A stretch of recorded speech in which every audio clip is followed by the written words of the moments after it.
Sa lambak ng Nalbuan sa baybayin ng Ilog ng Coilan sa La Union, ay may mag-asawang kilala sa pangalang Don Juan at Namongan.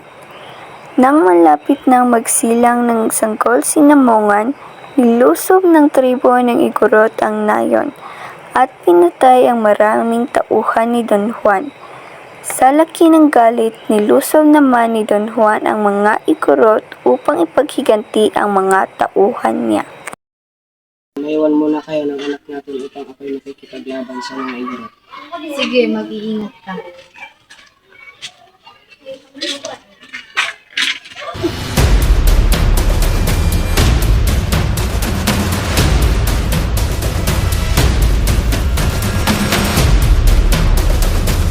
Hindi na nakabalik si Don Juan sa kanyang nayon. Ang naging balita, siya ay pinugutan ng ulo ng mga Igorot. Isinilang ni Namongan ang kanyang anak. Ang sanggol ay nagsalita agad at siya na ang pumili ng pangalang Lamang at siya na rin ang pumili ng kanyang magiging ninong. Ina, ako po ang pipili ng pangalan ko. At Ninong, ang pangalan ko Lamang. Sige anak, ikaw ang bahala. Tinanong ni Lamang sa kanyang ina kung nasaan ang kanyang ama at sinabi naman ni Namongan ang totoo. Nasaan po ang aking ama? Bakit wala sa nubing anak ako? Ang iyong ama ay nakipaglaban sa mga Igorot at hindi nabuhay. Nang malaman ni Lamang ang masakit na nangyari sa kanyang ama, sumumpa siyang ipaghihiganti niya ito. Pupunta ako ang mga Igorot upang ipaghiganti ang aking ama. Wag anak, mapapahamak ka lang. Kailangan kong gawin ito. Ayaw man siyang payagan ng kanyang ina upang ipaghiganti ang kanyang ama, ay nagpilit din si Lamang na makaalis. Kasama niya sa pagtungo sa lupain ng mga Igorot ang mahiwagang tandang, ang tangabaran at mahiwagang aso. Sa laki ng pagod ni Lamang sa paglalakad, siya ay nakatulog. Napanaginipan niya ang mga Igorot na pumatay sa kanyang ama. Ama! Nagpatuloy si Lamang sa paglalakbay at narating ang puok ng mga Igorot.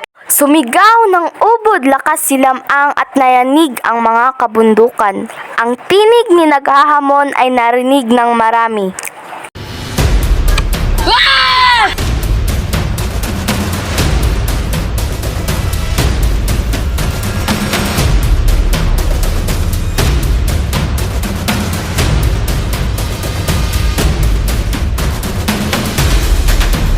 Umuwi si Lamang sa Nalbuan.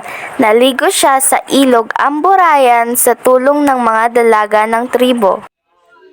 Tapos mamahinga ay gumayak na si Lamang patungo sa Kalanutsyan upang manligaw sa isang dilag na nagngangalang Ines Canoyan. Kasama ni Lamang ang kanyang mahiwagang tandang at mahiwagang aso. Sa daan patungo sa Kalanutsyan ay nakalaban niya ang higanteng si Sumarang. Pinahipan ni Lamang si Sumarang at ito ay sinalipadpad sa ikapitong bundok.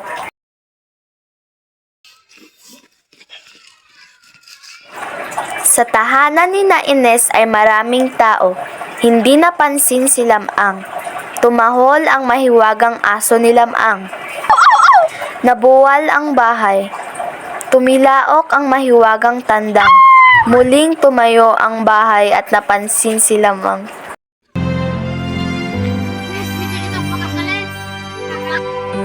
Ipinagtapat ng tandang at aso ang kanilang layunin. Nais pakasalan ni Lamang si Ines. Hindi naman tumutol ang mga magulang ni Ines kung magbibigay si Lamang ng panhik o bigay kaya na kapantay ng kayamanan ni na Ines. pakasalan mo ang aming anak at tapyan mo kami ng kayamanan. Nagpadala si Lamang ng 2 barkong puno ng ginto at nasihan ang mga magulang ni Ines. Si Ines at si Lamang ay kinasal ng marangya at maringal sa simbahan. Pagkatapos ng kasalan, bilang pagtupad sa kaugalian ng mga tao sa Kalanujan, kailangang manghuli si Lamang ng mga isdang rarang. Nakikini-kinita ni Lamang na may mangyayari sa kanya na siya ay makakain ng pating na berkahan. Ipinagbili ni Lamang ang dapat gawin kung sakaling mangyari ito. Si Lamang ay sumisid na sa dagat. Nakain siya ng berkahan. Sinunod ni Ines ang bilin ni Lamang, ipinasisig niya ang buto ni Lamang at tinakpan ng saya ni Ines. Inikot-ikutan ng mahiwagang tandang at aso. Walang ano-ano, kumilos ang mga butong may takip na saya. Nagbangon si Lamang na parang bagong gising. Nagyakapan si Lamang at si Ines, kanilang niyakap din ang aso at tandang at namuhay silang maligaya sa mahabang panahon. I just had to let you know you're.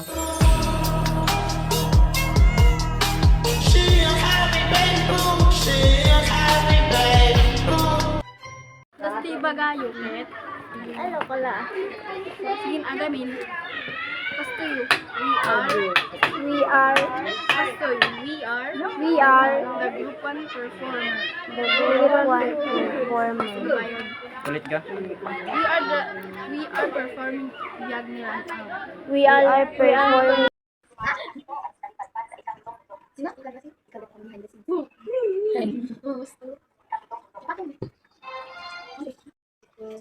Sa daan patungo sa Kalanujan ay nakalaban niya ang higanteng si Sumarang. Pinahipan ni Lamang sa Sumarang at ito ay sumabitagpad sa ikapitong mundo.